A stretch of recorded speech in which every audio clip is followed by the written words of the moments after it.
Pathetic employees like you don't deserve success. The text hit my phone while Rafael Nadal was serving for the championship on court Philippe Chatrier. My name is Jacob Harrison. I'm 38 years old, and I had just been fired via text message while sitting courtside at the French Open final in Paris. The message came from Riley Denton, my boss at Gravora Group, a Chicago-based technology consulting firm where I had worked as senior strategic director for 6 years. 6 years of building relationships, landing clients, and generating revenue that kept our European division profitable. 6 years of missing family dinners to take calls with executives in London and Frankfurt. 6 years of loyalty to a company that had just discarded me like a used napkin. I stared at the screen for maybe 10 seconds. The crowd around me erupted as Nadal won the point, but everything felt muted. The second text appeared immediately after. "You're fired. Clear out your desk by Monday." No phone call, no meeting, no explanation. Just a coward's way of ending someone's career while they were on what should have been a well-earned reward trip. I had earned this Paris trip by landing our biggest client contract in company history 8 months earlier. Nexora Labs had signed a 3-year deal worth $12 million in consulting fees. Riley had personally handed me the Roland Garros ticket package at our quarterly meeting, shaking my hand in front of the entire team and calling me the future of international business development. Now he was texting me like a teenager breaking up with his girlfriend. The man sitting next to me in the premium seating section glanced over.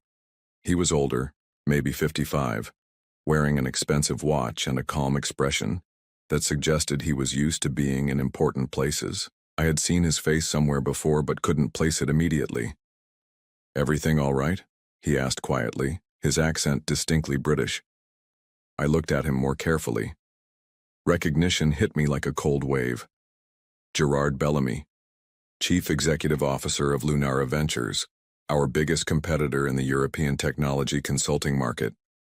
We had spoken briefly at a conference in Amsterdam 2 years ago, but I remembered him well. His company had been trying to poach our clients for the better part of a decade. "Just work," I said, slipping my phone back into my pocket. But something in my gut told me this moment was about to become much more significant than a simple firing. Riley Denton had just made the biggest mistake of his professional life, and he didn't even know it yet. The timing couldn't have been more perfect.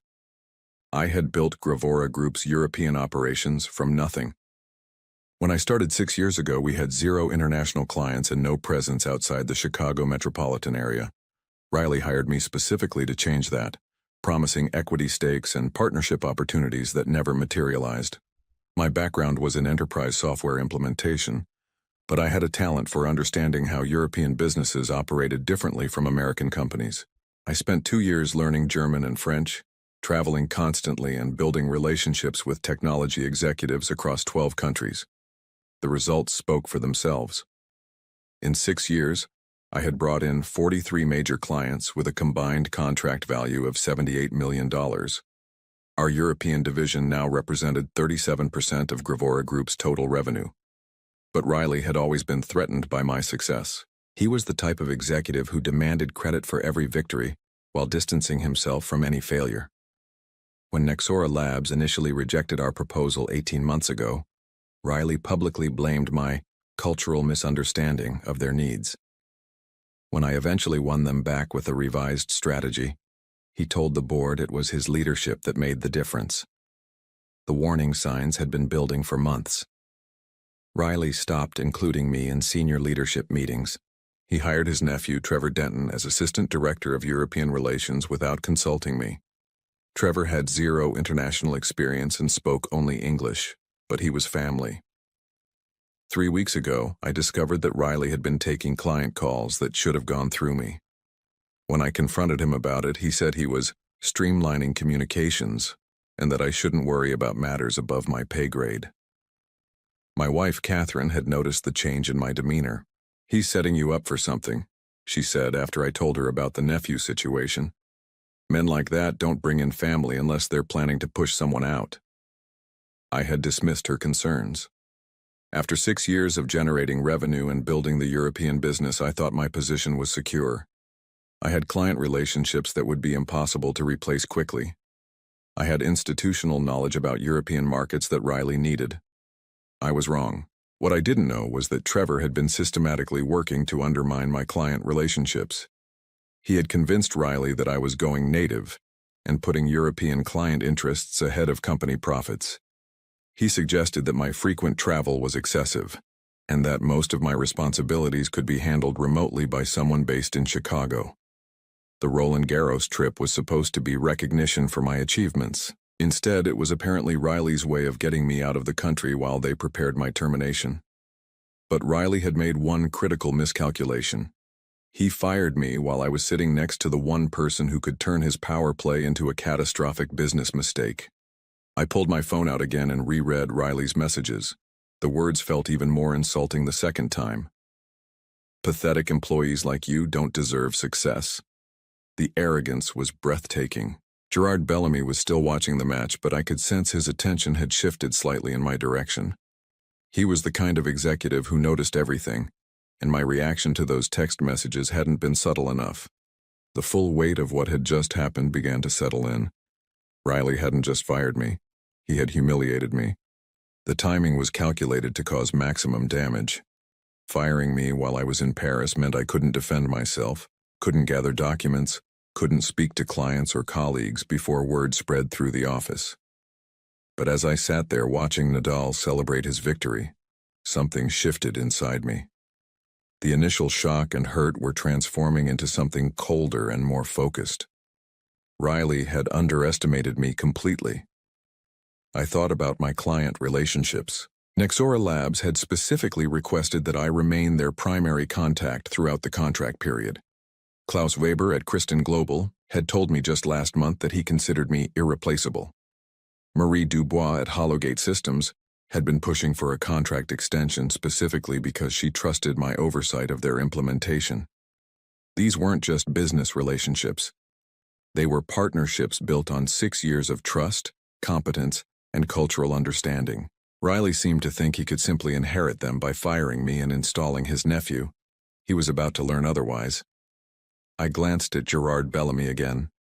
Lunara Ventures had been trying to break into the American consulting market for years, but they lacked the client relationships and cultural knowledge to compete effectively with established firms like Gravora Group. What if they suddenly had access to both? The crowd began filing out as the trophy ceremony concluded. Gerard stood up and stretched, then looked at me directly. "Forgive me for being presumptuous," he said, "but you look like a man who just received some very unpleasant news." I made a decision that would change everything. "Actually," I said, standing up and extending my hand, "I think I just received the best news of my career. I'm Jacob Harrison, formerly of Gravora Group." He smiled and shook my hand. "Gerard Bellamy, Lunara Ventures. And I suspect that formerly is about to become very significant." I pulled out my phone and showed him Riley's messages. Gerard read them twice, his expression growing more interested with each word. "Well," he said finally, "this is quite fortunate timing. Would you be interested in continuing this conversation over dinner? I know an excellent restaurant near the Louvre." The game had just begun, and Riley had no idea he was about to lose everything. By Sunday evening, I was back in Chicago with a job offer from Lunara Ventures that exceeded my wildest expectations. Gerard had made it clear that he wanted me to lead their new American expansion, offering a 30% salary increase and equity stakes that Riley had promised but never delivered. Monday morning arrived with gray skies and the kind of cold that cuts through your jacket. I walked into the Gravora Group offices for what I knew would be the last time. Riley was waiting in the conference room with Trevor and our Human Resources Director, Patricia Wells. "Jacob," Riley said as I entered, his tone artificially cheerful. "How is Paris?" "Educational," I replied, taking a seat across from him. Patricia slid a termination packet across the table. Standard severance, non-compete agreements, return of company property. Nothing generous, but nothing illegal either. "I think you'll find everything in order," Riley said. "We've decided to restructure the European division under Trevor's leadership. Your services are no longer required." Trevor sat there smirking like he had just won a prize. He was 26 years old with an MBA from a second-tier school, and precisely zero international business experience. What about my clients? I asked. They're company clients, Riley said. Trevor will be handling all European relationships going forward. I signed the paperwork without argument. Riley looked surprised by my compliance. I have to say, Jacob, I expected more pushback from you. This is refreshing. No point fighting the inevitable, I said, standing up and shaking his hand. I wish you the best with the European market. What Riley didn't know was that I had spent Sunday making phone calls. Not to clients yet, that would come later. But I had contacted my lawyer, reviewed my employment agreements, and confirmed that my non-compete clause only applied to direct competitors in the Chicago metropolitan area.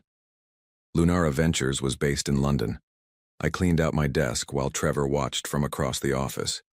He made a point of sitting at my old desk and loudly discussing European strategy with anyone who would listen. The performance was pathetic, but I let him have his moment. By Tuesday morning, the real damage began. Klaus Weber from Kristen Global called the main office asking to speak with me about a contract modification. Patricia transferred him to Trevor, who spent 15 minutes trying to explain why he was now Klaus's primary contact. Klaus hung up and immediately called my personal cell phone. Jacob, what is happening at your company? This young man knows nothing about our agreement. There have been some changes in management, I told him. I can't discuss specifics right now, but I'll be in touch soon. Similar calls came from 3 other clients that week. Marie Dubois was particularly direct. If you are no longer with Gravora Group, we need to discuss our contract immediately. Riley began to panic by Thursday. He called my cell phone 6 times, leaving increasingly desperate voicemails about misunderstandings and rash decisions. Trevor had apparently managed to offend 2 clients and completely bungle a conference call with a potential new account. The breaking point came Friday morning, when Nexora Labs sent a formal letter requesting termination of their $12 million contract due to material changes in account management. Riley showed up at my apartment that evening. This is ridiculous, Jacob. You're destroying relationships out of spite. I'm not destroying anything, I said. I'm simply not available to save you from your nephew's incompetence. What do you want? More money? A better title? I want nothing from you, Riley. You made your choice in Paris. He left looking like a man who had just realized he had made a catastrophic mistake. But it was too late. The damage was done, and I was just getting started. Saturday morning brought a call from Patricia Wells. She sounded exhausted. Jacob, I need to ask you something confidentially. Did you know about Trevor's hiring before it was announced? No. Why? Because I've been reviewing the paperwork and some things don't add up. Riley backdated Trevor's employment to 3 months ago, but his first day was actually 2 weeks ago, and his salary is higher than yours was. This was new information. I had assumed Trevor's hiring was simply nepotism, but Patricia was suggesting something more calculated. What else did you find? Riley's been intercepting your client emails for 6 weeks. He set up a forwarding rule that copied everything to his account, and he's been telling people that you were planning to quit anyway. The picture became clearer. Riley hadn't fired me impulsively. He had been planning this for months, systematically undermining my position while preparing Trevor to take over. The Paris trip wasn't a reward. It was a convenient way to get me out of the country while he completed the transition. Patricia continued. There's more. Riley's been negotiating with a consulting firm in Berlin about acquiring our European client list. He told them you were unreliable and that the company needed professional management of international relationships. Now I understood. Riley wasn't just replacing me with his nephew. He was planning to sell the European division to a German firm and cash out while taking credit for the business I had built. When is this supposed to happen? The preliminary agreement was signed 2 weeks ago. Full transfer is scheduled for next month. Riley had played this perfectly. Fire me, install Trevor as a temporary placeholder, then sell the entire operation to the German firm for a significant profit. Trevor would probably get a bonus and a recommendation letter, while Riley would look like a strategic genius who had successfully monetized the European expansion. There was just one problem with his plan: the clients. European business culture values personal relationships and continuity. Klaus Weber wasn't going to accept some random German consulting firm just because Riley Denton said it was a good idea. Marie Dubois would terminate her contract before working with people she had never met. The Norwegian pharmaceutical company that had been negotiating a new deal would walk away immediately. Riley had calculated the financial value of the client contracts, but he had completely misunderstood what made those relationships valuable in the first place. I called Gerard Bellamy in London. Gerard, I need to accelerate our timeline. Something significant is happening with Gravora Group's European operations. What kind of something? I explained Riley's plan to sell the division to a German firm. Gerard was quiet for a long moment. That's actually perfect for us, he said finally. If he's planning to sell, it means he's already given up on managing those relationships himself. And if the clients are unhappy with the transition, they'll be looking for alternatives. Exactly. How quickly can you start? I can be in London by Wednesday. Excellent, I'll have legal draft your employment agreement. And Jacob? Yes? Start making a list of every client relationship you can transfer. We're going to turn Riley's master plan into the biggest gift our company has ever received. Riley thought he was playing chess, but he had just handed his opponent every piece on the board. I flew to London on Tuesday night and spent Wednesday morning in Gerard's office finalizing my employment agreement. The terms were better than I had expected. Director of American Operations, significant equity stake, and complete autonomy over client relationships. Gerard had done his homework. Lunara Ventures had been trying to break into the American market for 3 years, but they lacked the relationships and cultural knowledge to compete with established firms. Hiring me solved both problems immediately. Your timing is remarkable, Gerard said as we reviewed the contract. We've been building our American infrastructure for months, but we needed someone who understood both markets. By Thursday, I was making calls. Klaus Weber was my first contact.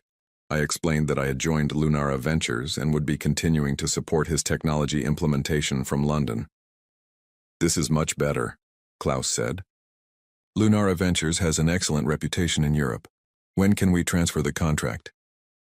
I'll have our legal team contact you next week. Marie Dubois was equally receptive. She had been frustrated with Trevor's lack of knowledge and was relieved to learn that I would continue managing her account. Finally, someone who understands our business, she said. Send me the transfer documents immediately. The Norwegian pharmaceutical company was more cautious, but they agreed to a meeting. The potential $12 million contract that Riley thought he was selling to the German firm was actually still available. By Friday, I had confirmed transfer agreements with 6 major clients, representing $42 million in contracted revenue. 3 more clients wanted to schedule meetings to discuss moving their accounts. Riley had no idea what was happening. Trevor was apparently still trying to convince clients that he could handle their needs, while Riley was finalizing details with the German consulting firm. The trap was set perfectly. Monday morning brought chaos to the Gravora Group offices. Klaus Weber's legal team sent termination notices for 3 separate contracts. Marie Dubois requested immediate return of all proprietary documents. The Norwegian pharmaceutical company canceled their negotiation meeting. Riley called me at 9 a.m. What the hell are you doing, Jacob? I'm working for Lunara Ventures now. My clients chose to follow me. You can't do this. You have a non-compete agreement. I checked with my lawyer. Lunara Ventures is based in London, not Chicago. The non-compete doesn't apply to international companies. The silence on the other end lasted almost 30 seconds. You're destroying the European division. No, Riley. You destroyed it when you fired me via text message. I'm just helping my clients find better service. Tuesday brought more termination notices. By Wednesday, the German consulting firm was asking serious questions about the value of acquiring a European division with no clients. Thursday morning, Patricia Wells called again. Riley's having a complete meltdown. The German deal is falling apart, Trevor quit yesterday, and the board is asking for explanations. What kind of explanations? How we lost 70% of our European revenue in 1 week. Friday afternoon, Gerard called with an update. The Norwegian pharmaceutical company wants to move forward with us. They're offering $15 million over 3 years. Excellent. And Jacob? I just received a very interesting phone call from someone named Patricia Wells. She says she's interested in discussing employment opportunities with Lunara Ventures. Riley's empire was crumbling, and the best people were jumping ship before it sank completely. The man who had called me pathetic was about to learn what failure actually looked like. The final blow came exactly 3 weeks after Riley had fired me in Paris. Gerard called me into his office with news that made everything worthwhile. Gravora Group's board just voted Riley out as regional director. Apparently, losing $87 million in contracted revenue was considered a fireable offense. I felt a quiet satisfaction, but no joy. Riley had brought this on himself through arrogance and poor judgment. There's more, Gerard continued. Trevor Denton is apparently telling people that you sabotaged the European division out of spite. Some of your former colleagues are asking questions about his version of events. I had expected this. Riley and Trevor needed someone to blame for their failure, and I was the obvious target. Let me guess, I said. They're claiming I stole clients illegally. Exactly. But here's what they don't know. Patricia Wells has been documenting everything. Email forwards, backdated employment records, the attempted sale to the German firm. She's prepared to testify that Riley had been planning your termination for months. The irony was perfect.